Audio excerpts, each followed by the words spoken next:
لگا ہوا تھا، بادشاہ کا دربار لگا ہوا تھا۔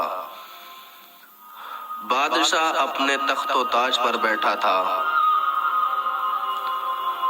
بادشاہ کے غلام، بادشاہ کی رعایا بادشاہ کے نیچے بیٹھی تھی اور بادشاہ اپنے تخت و تاج پر بیٹھا تھا۔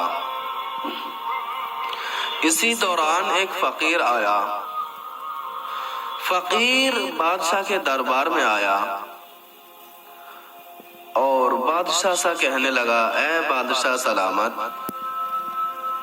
یہ تخت و تاج کیا ہوتا ہے؟ یہ تخت و تاج کیا ہوتا ہے؟ کچھ نہیں ہوتا۔ بادشاہ نے کہا، اے فقیر، تو کیا کہتا ہے کہ یہ تخت و تاج کیا ہوتا ہے؟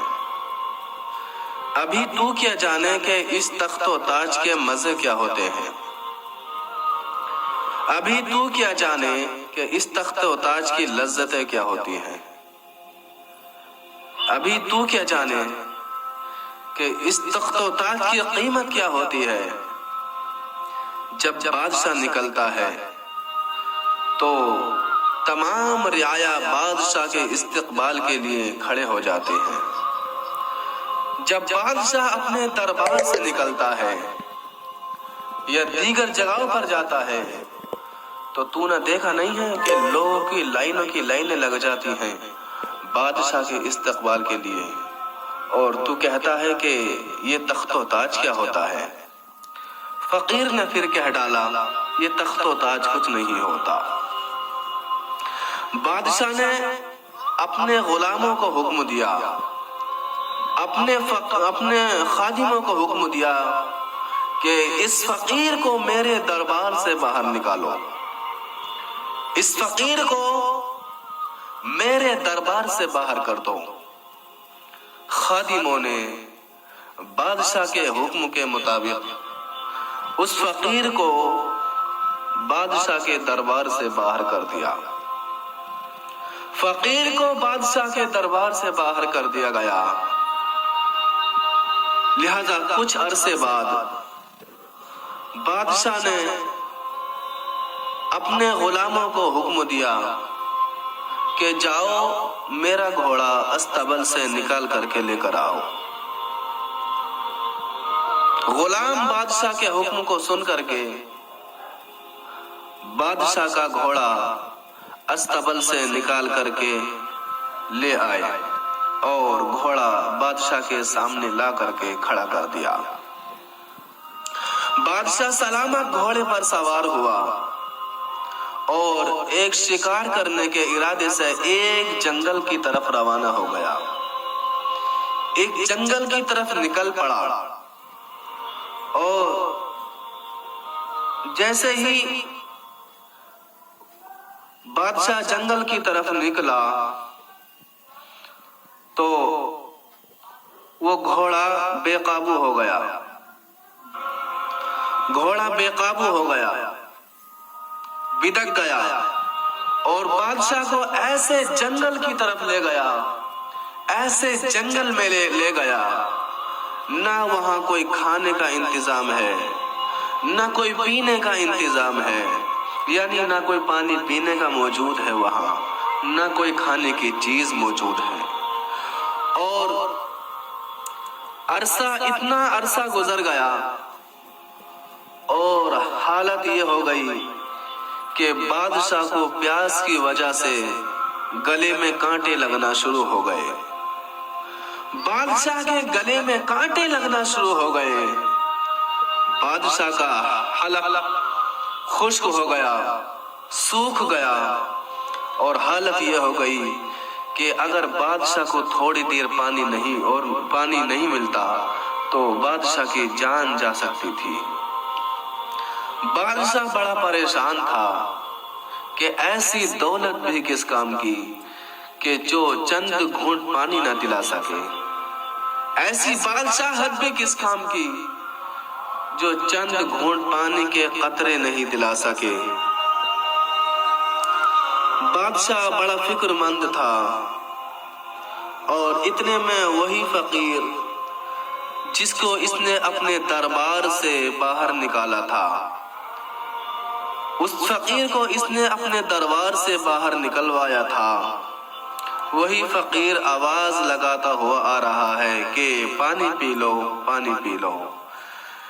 جب بادشاہ نے اپنی نظر کو دوڑایا تو دیکھا کہ یہ تو وہی فقیر ہے کہ جس کو میں نے اپنے دربار سے باہر نکلوایا تھا، لہذا مجبور تھا اس نے اس فقیر کو آواز دی اور کہا کہ اے فقیر ادھر آؤ۔ فقیر آ گیا اور فقیر سے کہنے لگا بادشاہ کے پانی، بھائی مجھے پیاس لگی ہے، پانی دو۔ بادشاہ کہنے لگا کہ بھائی مجھے پیاس لگی ہے، پانی دو۔ فقیر نے کہا اے بادشاہ سلامت، اس پانی کی قیمت کو چکانے کے لیے تیرے پاس کوئی کچھ رقم موجود ہے کیا نہیں ہے؟ بادشاہ نے کہا یار میں بادشاہ ہوں اس ملک کا۔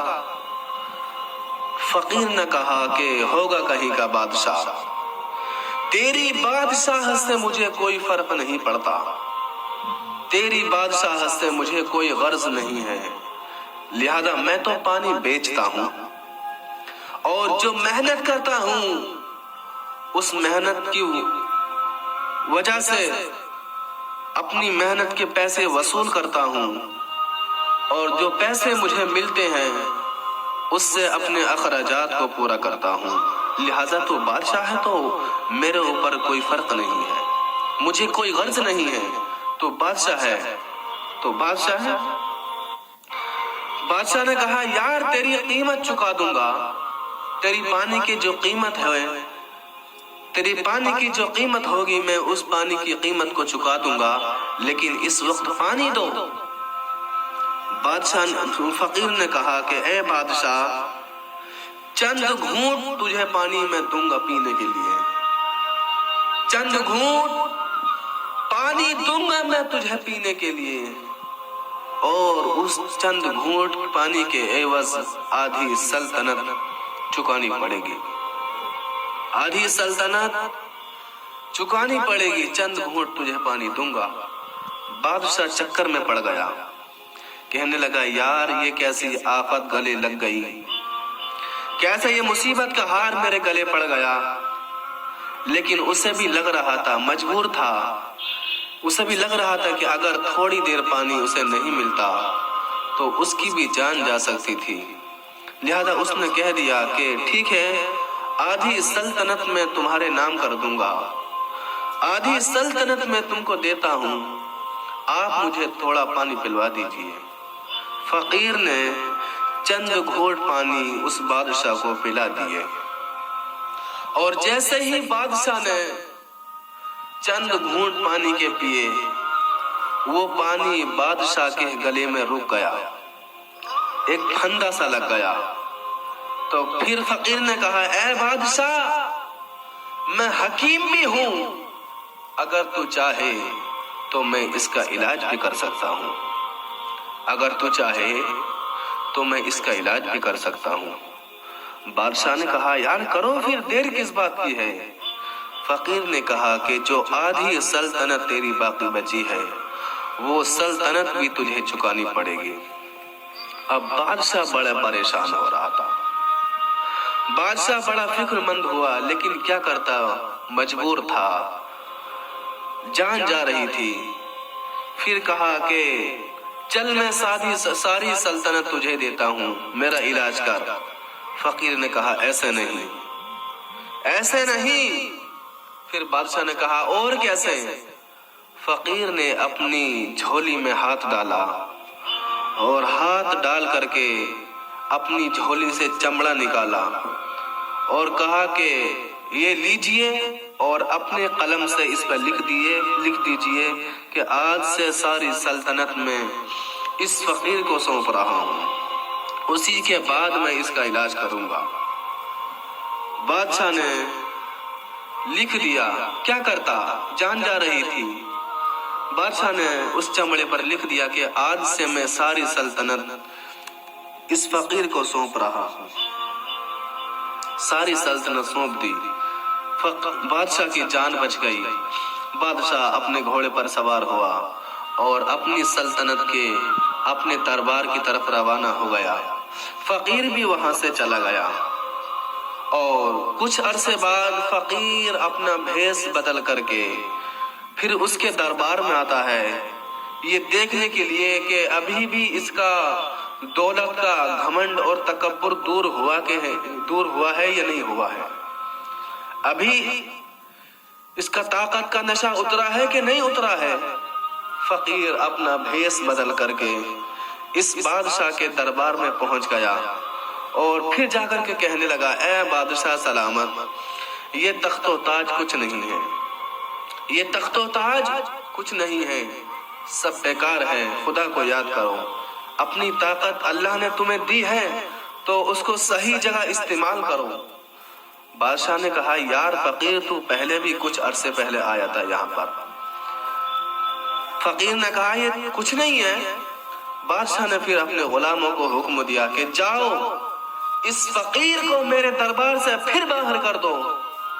ابھی بادشاہ کی زبان سے یہ الفاظ نکلے ہی تھے کہ فقیر نے اپنی جھولی میں ہاتھ ڈالا اور ہاتھ ڈال کر کے وہی چمڑا جس پہ اس نے اپنے ہاتھ سے اپنے قلم سے لکھا تھا کہ آج سے ساری سلطنت اس فقیر کو سونپ رہا ہوں، جب فقیر نے وہ چمڑا نکالا تو بادشاہ کے نیچے کی زمین کھسک گئی، بادشاہ کے ہوش و حواس خراب ہو گئے، بادشاہ کرسی سے گر پڑا اور فقیر نے اس بادشاہ کا ہاتھ پکڑا اور کرسی سے اتار کر کے باہر کر دیا، دربار سے باہر کر دیا۔